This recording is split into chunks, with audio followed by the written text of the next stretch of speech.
I'd be driving down the freeway, heart beats out of my chest. At night, I'd hit a panic attack. And it was a really scary moment in my life, but it drew me closer to God, which was really a great benefit. And I didn't know it at the time, but it was preparing me for what's to come. Because, anybody listening to this, anytime you get out of your comfort zone, start doing stuff that's new, it shakes up your whole being, right? Because you live in uncertainty. Freedom, impact, money. This is the Closers Network podcast. All right, what's up, everybody? Welcome to the Closers Network podcast. We're excited to have you here today, guys. In fact, today we have a real treat in the house. The OG, the founder, and the CEO of the One Call Closers Company, the rich man himself, aka the Sugar Daddy. What's up, rich man? Welcome. What's up, Mike? I'm happy to be here, man. I'm excited. Awesome, man. Well, glad to have you here. I'm excited. We got a lot of questions to ask. Some from the crowd, some of the questions that I'd maybe love to kind of ask you. But man, what I'd love to start with, Rich, if you don't mind sharing with us, like how One Call Closers even got started. Yeah, well, geez, man, that's a loaded question right there. So how far back should I go on the story? Oh man, as far back as you want to go. How did you, I guess, yeah. Well, how did it come together? Where did the vision come from? Did you have any intention to have the company be at the scale it's at today? Or, what was the vision when you started it and compared to where we're at now? So what I'll tell you is, after college, right, I was dating a girl named Haley. She's now my wife. I got married at 24 years old and finished school, finished college, wanted to get married. And so naturally what I did is I took a job with my dad. So I was working for an aerospace company. And he's like, well, hey, Rich, here's a job, right? So I was like shipping and receiving clerk. And then I was doing the truck driving for the organization. And early on, my wife and I, we started having kids, right? So a year goes by, we have a kid. Another year goes by, we have 2 kids, 3 kids now. So just imagine this. I have 3 kids, married, and I'm working still as a shipping receiving clerk and a truck driver. And I was making about $20 an hour at the time. $20 an hour. $20 an hour at the time. And I was living on the outskirts of LA. So you know this, Mike, right? Living with 3 kids on the outskirts of LA in California, you're broke, right? Like we were broke. And what I can tell you is I just got to a point in my life where I was just sick and tired of being sick and tired. Right. And it was like to the point where my wife was just, we should be going to get groceries. And like there was multiple times where our car just wouldn't go through. We were, in the red in our account. We would get the overdraft fees. And it was just like, man. And then as a man, you're like, dude, I need to do something. Right. Like this is not working out. And so I'll tell you the day that really changed my life is when I first got married, I was a video gamer, right? I loved to play video games. And so much so that I would not spend, I wouldn't sleep with my wife because I want to be playing video games at night. Wow. So my wife would go to sleep, Haley would go to sleep, I would go play video games. And early on, my wife just hated it. And it was actually a point of contention in our marriage, right? It was like, dude, don't play video games. Yeah. Stop playing video games.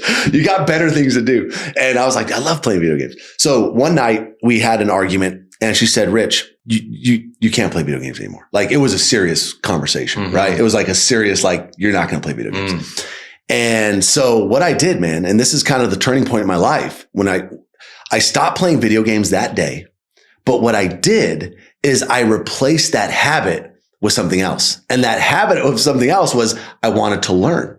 So I went on YouTube and I'm like, I just want to see what the heck's out there. What are people doing to make money? And that was the habit that I replaced video gaming with.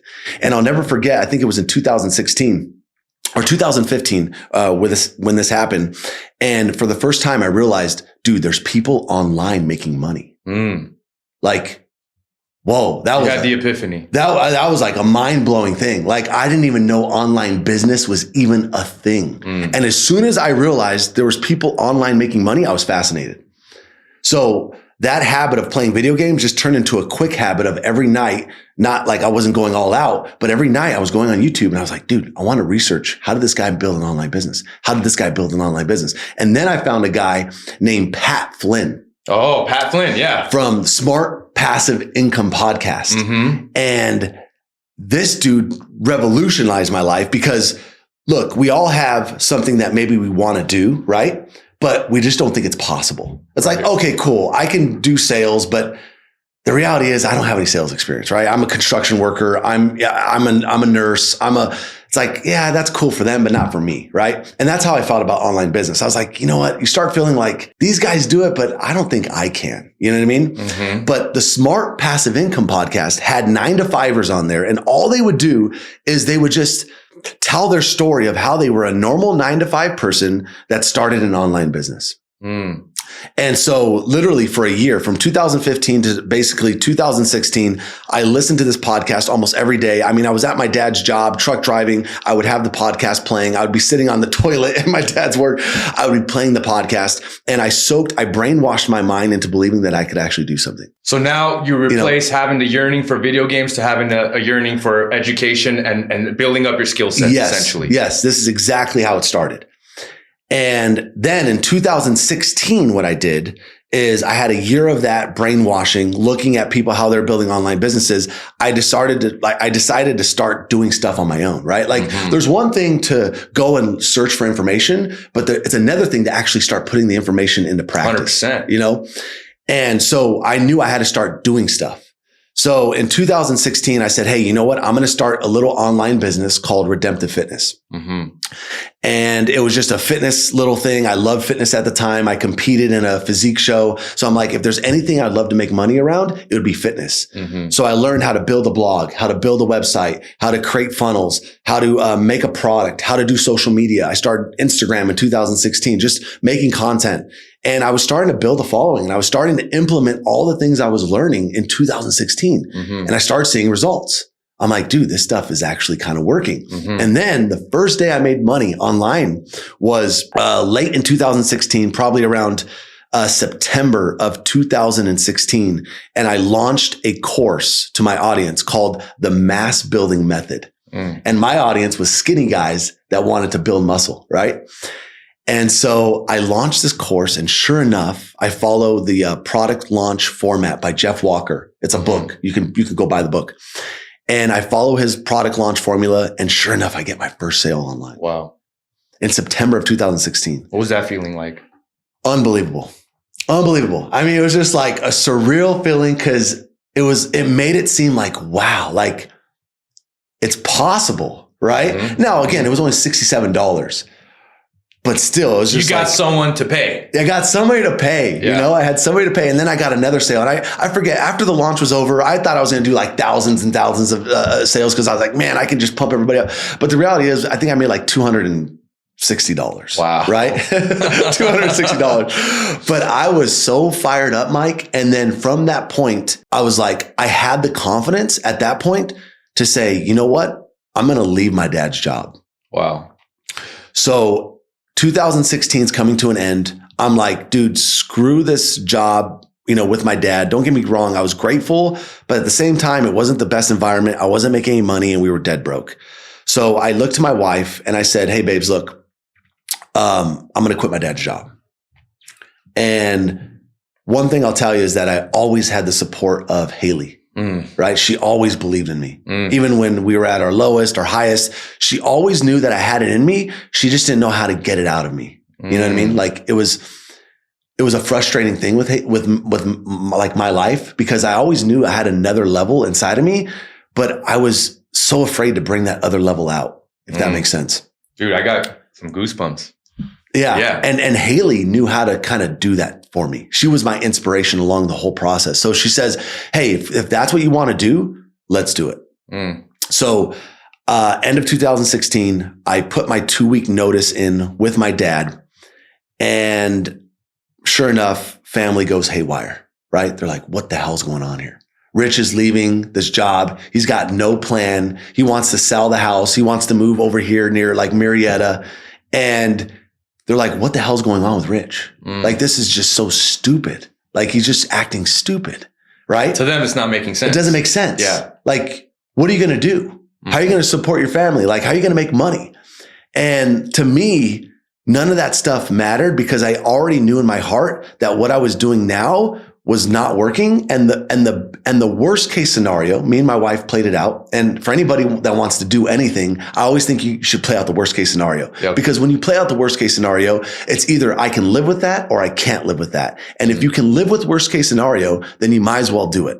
But if you can't live with worst case, then maybe you should think twice about it, right? Maybe there's another path. So our worst case was, look, doesn't work out for us.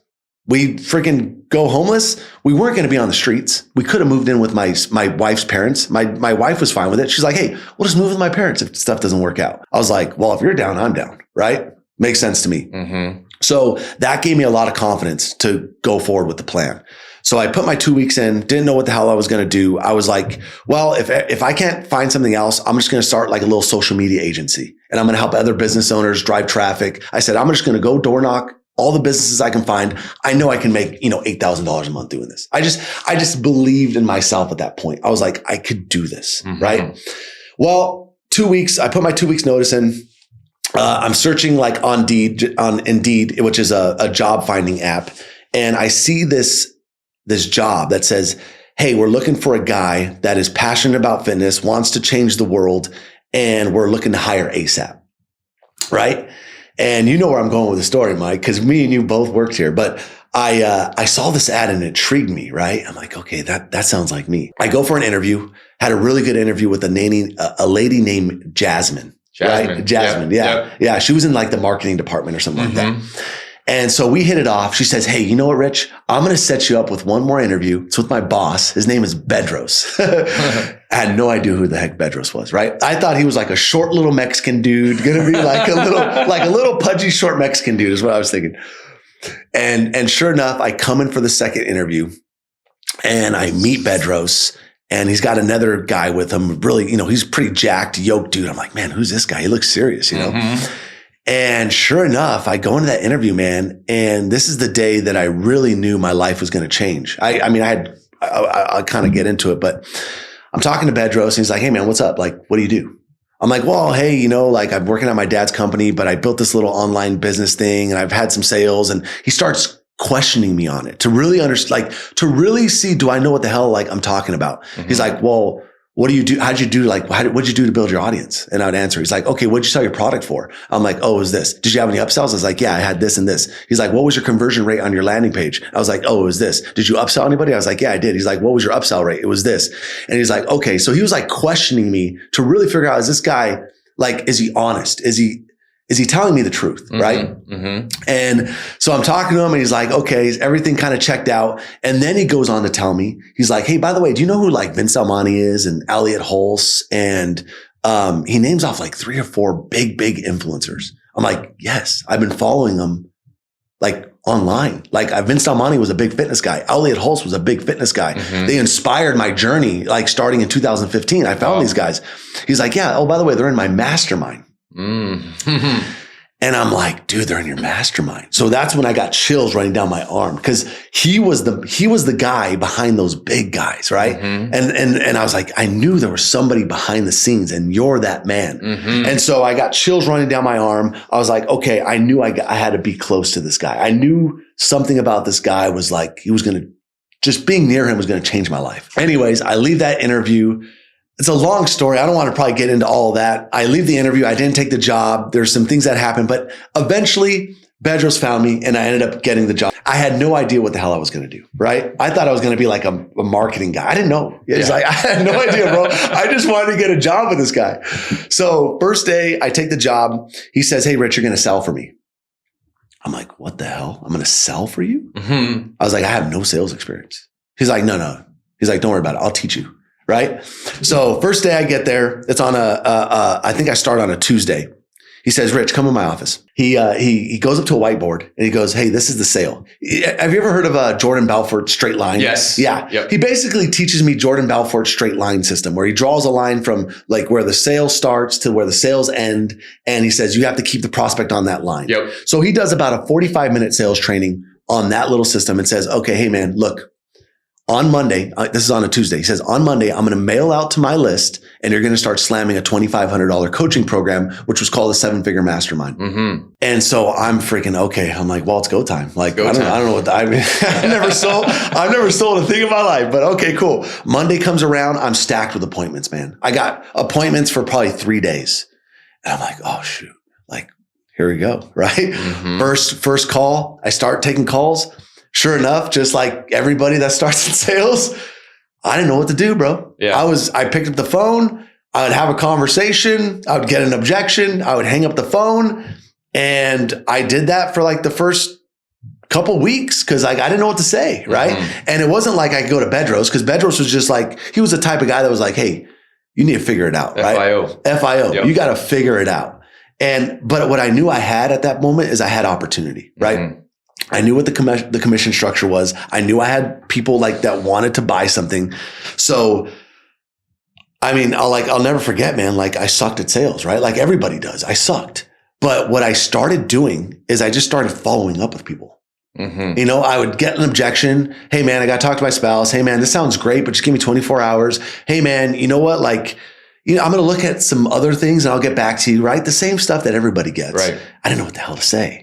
Right. So I was just like, okay, cool, Dan, like no problem. Boom, click. And then what I would do, man, my method, right? For anybody listening to this, if you're new in sales, this is my method is I'd get off that phone and I would send the same text message over and over and over until I got response. And basically the text was this. It was like, hey, John, are you still interested in X? So because they were trying to build a fitness business and grow their gym, I'd be like, hey, John, were you still interested in building a 7-figure gym? Right? That was my text. Mm-hmm. And dude, you'd be amazed. Like first time I sent it, nobody, right? But like the second, third, fourth, fifth, sixth time, like eventually they would say, yeah, man, I'm still interested. Right. Mm-hmm. And as soon as I got that, yeah, man, I'm still interested, that just got him like back into the hook. Mm-hmm. Right. And then from there, you'd be surprised, man. I slammed a lot of deals just via text. Wow. It was just like, you're still interested? Yeah, man. And then they would like ask some questions via text and then I would answer the questions. I would send the payment link and then I would slam the deal. Wow. And so my average order cycle where it should have been a 1-day close, I was closing people in 2 weeks. Mm-hmm. But I had a backlog of people that I was closing because I was having so many conversations. Right. So they weren't closing now, but they were closing later. And then, of course, as I started reading more books, I started kind of asking for more feedback. I started doing more sets and reps. I started getting better, right? And so I was reducing my sales cycle from 2 weeks. I was getting to a week and a half to 1 week, and then to eventually to a point where I was doing one call closers, right? Like I would talk to somebody for half an hour, close a deal for $2,500. And so, dude, this was my journey into sales. And it was radical because I would sit right next to Bedros. He was the CEO. And every time I slammed a deal, he said, hey man, put a check mark on the board. So every time I slammed a deal, I'd put check marks, mm-hmm. And then he saw so many check marks. And then he kind of had some more trust in me. He said, hey, Rich, instead of selling my $2,500 mastermind, which you're going to still sell that, sell coaching for me. He's like, do you think you can sell coaching at $6,000? So we started at $6,000. I got better. He's like, hey, do you think we can go to $12,000? Start slamming $12,000 deals over the phone. He's like, do you think we can go to $20,000? Start slamming 20. By the time I left Bedros, we were slamming $50,000 coaching programs over the phone. And majority of the time it was in one call, man. It was like, hey, you ready to roll? Like you're a perfect fit, Mm-hmm. All that to say is Bedros and that experience completely changed my life, right?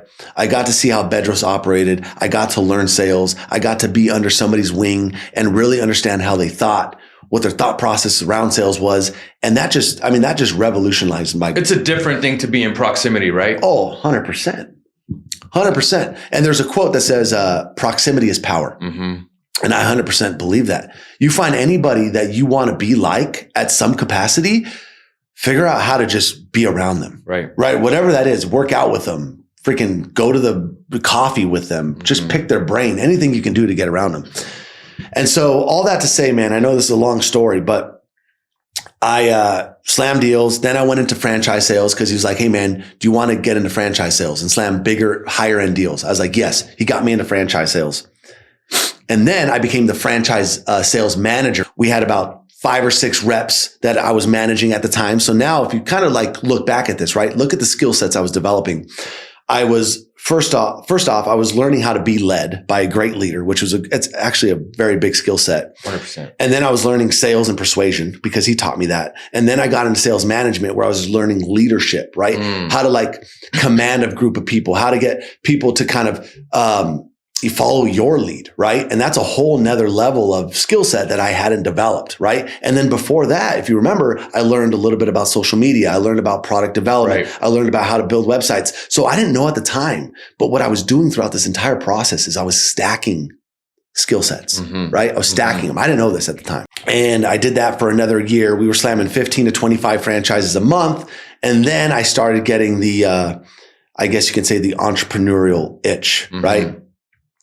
And I got to a point with Bedros where I felt like, you know what, my time here is done. I want to go on and become like an entrepreneur type of deal. And this was a really freaky time in my life. I left Bedros in 2018. I was selling franchises and then I bought one myself, which was a $25,000 buy-in, $200,000 build out. So I buy a franchise.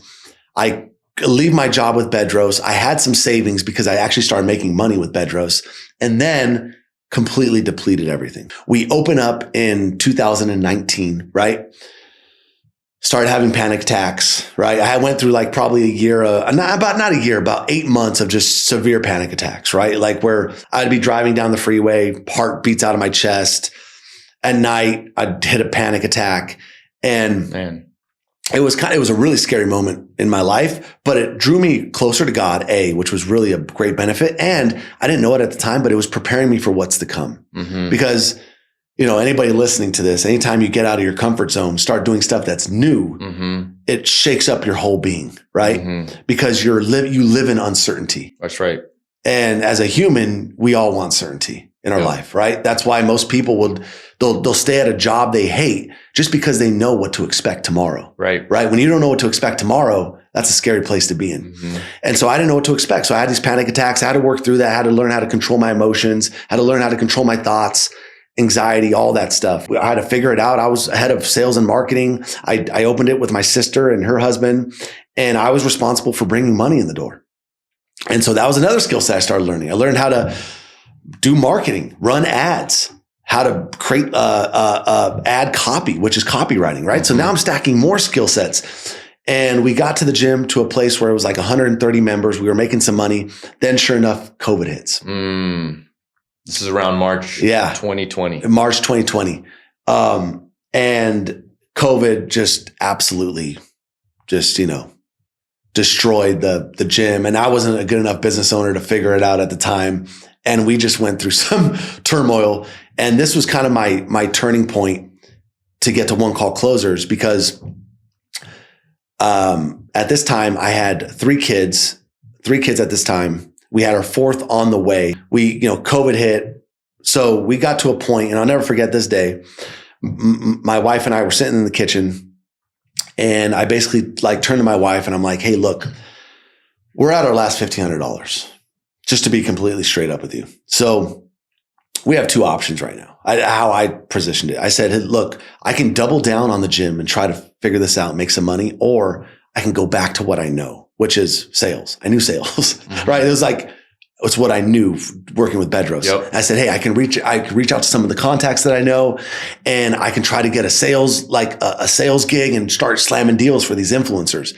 Sure enough, my wife goes, just stay with. It's the only time I didn't take my wife's advice. I actually didn't take my wife's advice. Wow. Because while she was saying this, she was crying, she's scared. She's like, $1,500. We got like 3 kids, one on the way. Horrible, just like a horrible feeling at the time. And so anyways, I'll never forget this. I turned to my wife, and this is a true story. I said, hey babes, look, I know it's scary right now. I know it doesn't feel good, but I said, someday it's going to be a cool story to tell. Right? Someday it's going to be a cool story to tell. And left that conversation immediately after. I hit up a guy named Robbie Blanchard. And Robbie Blanchard was a guy that I met through Bedros, because I used to sell his masterminds and his coaching programs. Robbie was one of Bedros' students. And I hit up Robbie, and I knew he had a course. I'm like, hey man, do you need help selling your course? Sure enough, he hits me up within like 5 minutes. And he's like, hey man, I need help selling my course. Wow. Yeah, like, yes, like within 5 minutes, Mike, he's like, can you talk right now? Can you get on the phone? And I'm like, yeah, dude, let's do it. This is a Thursday. I talked to Robbie on a Thursday. He says, hey man, I got an affiliate marketing course. I got leads. I've already hired other sales agencies. Nobody's been able to really work for me. Do you think you could sell this? I'm like, dude, I can sell this. No problem.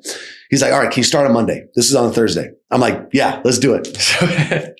So Monday comes around. Robbie sends me a lead list, right? Because we didn't have any software or anything. He just sends me his lead list. He's like, hey, Rich, here you go. Go to town on my leads. Try to sell some stuff. I do it for a week. I get a call from Robbie on Friday. Robbie's like, hey man, what are you doing? Like, what are you doing with that lead list? I'm like, what do you mean? He's like, well, dude, he's like, you've sold more leads in 1 week than probably all 3 of the other sales agencies combined that I've hired over like the last 3 months. Wow. I'm like, really? He's like, yeah. What? He's like, just keep doing what you're doing, right? Like, yeah. He's like, keep doing what you're doing. So I'm like, okay, cool. So that gave me more confidence. Right. I'm like, okay, there's something here. And so the next week goes by and then Robbie's the same thing. He's like, hey man, look, I want to come out with a coaching program. I want to charge $10,000. Can you sell this to my leads? I'm like, yeah, dude, I used to do this for Bedros. He's like, all right, well, let's do it, right? So we start a coaching program. I started slamming deals. He's like, dude, you're selling too many. Can you increase the price? Can we sell it? Can we sell it for 20 grand? I'm like, yeah, we can sell it for 20 grand. So we start slamming it for 20 grand. He's like, well, what about 25 grand? I'm like, yeah, let's do 25. So I start and then it gets to a point where he's like, dude, cut the coaching program. Like, there's too many coaching students. It's all one-on-one. Like, I'm tired of doing the one-on-one thing. He's like, let's just scale another coaching program where I get coaches underneath me. And so anyways, I get Robbie as this client, which I didn't think of him as a client at the time, but I was like, there's something to this model. You know what I mean? Like, something's here. And so sure enough, I take Robbie on, we're slamming deals. I realize quickly I got to start hiring people because I have too many leads, right? And, you know, this is kind of where my skill sets came in because I realized that I was just going off of a lead list, right? But it would have been more efficient to have some type of funnel involved with stuff. So that's where my other skill sets came in. I started creating funnels for Robbie, a system to drive the leads through to get more scheduled and qualified appointments. And so, dude, this is how it kind of all happened. And then I'm like, if I can do this for Robbie, I can do this for more people, right? And that's how like One Call Closers was born. I got Robbie on as a client. Then from there, we got Dean Graciosi and Tony Robbins on as a client. And then we started getting more influencers. And then the business just started kind of taking off from there.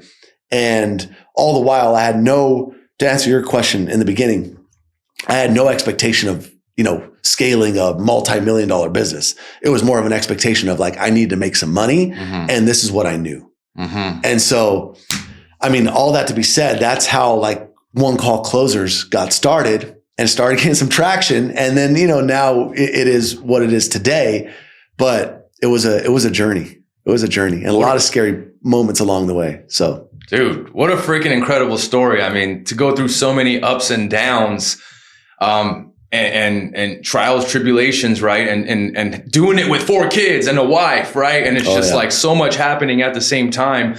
It's amazing. And it just shows, I think, a lot about your character, your grit, the discipline you have to have pushed through and make this all work. So that's incredible. At what point did you feel like, was it like after you got Robbie on board as a client? Maybe was it after getting the second client, right? Dean and Tony, or at what point did you feel like there's something bigger here in the vision? I think we can do a lot more than what I originally had maybe anticipated. So I knew early on. I was like, this is it. When I found Robbie, because I knew a lot of people just like Robbie, right? I was thinking in my head, I'm like, dude, Robbie's not the only guy out there. Right. Remember, I was looking up online businesses back in 2015. So I knew that like, dude, if I can do this for Robbie, there are so many Robbies out there. And I knew this was the gold mine, right? Like I knew it. Like when I was selling for Robbie, I just knew in my head, I said, Rich, this is it. This is it. This is it. And I told my family, hey, I want to take a quick break and introduce you to the Closers Network. If you're not inside the Closers Network yet, you should join us. It's completely free. And 5 days a week, we're gonna go live with hands-on sales coaching. So you can join our coaches live, get feedback to your most pressing questions, increase your monthly commissions, and also land better remote closing opportunities. We have everything you need inside the Closers Network to skyrocket your income. And it's completely free. If you haven't already, I would encourage you to join the 4,500 plus students that are inside right now, smashing deals. Come mastermind with us. And all you gotta do is just click the link down below. It's in the description for you. And we can't wait to see you inside. And I told I'll tell you this, I even looked at my dad. And again, I'm not blaming my parents or anybody, but I didn't necessarily come from a family of big thinking, right? The path that they wanted for me was like, hey, look into Costco's, look into UPS, look into, these are good jobs. They provide companies, benefits. You get a pension, you get, the 401k, go be a firefighter, maybe a cop, right? Security. Yeah. This is what they told me. I'm not blaming them, but it's just kind of the mentality that we had, right? We were a middle-class family, and that's how the middle class thinks, just to be honest. Yeah. And I looked at my dad one day and I said, Dad, you don't understand, I'm going to make over $1 million. I'm going to make over $1 million doing this. And I'll never forget the look on my dad's face. It was a look of Rich, that's cool. It was like a pipe dream, right? Yeah. $1 million, Rich. Let's be honest here. You ain't going to make no $1 million. At least that's how I took it. That's how you took it. That's how I took it. Just by looking at it. Did that create a little bit of a chip on your shoulder, you think? I don't know. It's a good question. I didn't really think about it at the time. But now that I look back at that moment, it was just it might have created some fuel in me. I don't like to think like that. I don't like to try to have a chip on my shoulder about stuff. Sure. Because I try to keep it in perspective of hey, I want to do this because I want to do this, not because I'm of an expectation of somebody else.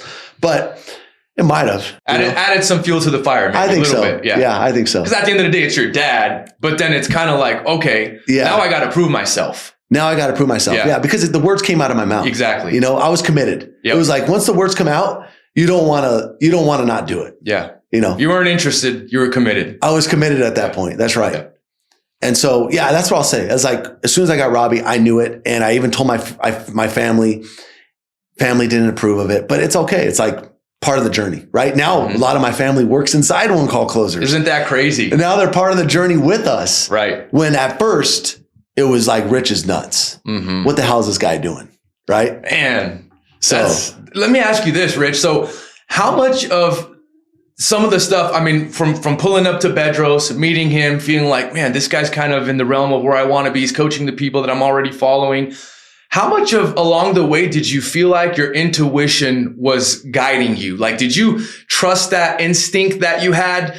Or was it just I think you mentioned maybe it felt like the right thing to do. Do you feel like that intuition was there and kind of guiding you? And did you trust that? No. So no, not really. Wow. Okay. So the intuition that I had was my wife. My wife was my intuition, because had it not been for my wife that said, hey, you can do this, I believe in you. Because when you have a group of people, when you're telling your friends and family and they're dude, you're nuts. That don't instill belief in you, right? Yeah. You need to get belief from somewhere, right? And I got it from my wife. She was just the whole time, man, she was just hey, look, we can do it. You can do it. You can do it. You can make it happen. She even told me one time sitting on the couch, she's I don't know why, but I just have this feeling you're going to build an empire one day. And I'm you really think so? This is after? No, this is before. This is before. Okay. She's I just have this feeling. I'm really? You think so? She's yeah, I sense it. She's I just, and my wife has this gift of what you say, intuition. She has this gift of, I don't even know what the right word would be. But it's discernment. She really just understands situations, and she has this keen ability to see what people can actually achieve. I don't know. And so that's my intuition. If it would have been me, I probably wouldn't have done it, because I didn't have that much, my family wasn't going to say, hey, go do it. Who was going to tell me to do it? Right. The only person was my wife. And so when I had her backing, I just took that as permission to keep going, Yeah. just keep going. Yeah. Like she believes in you. Like, okay, if she believes in me, I'll just keep going.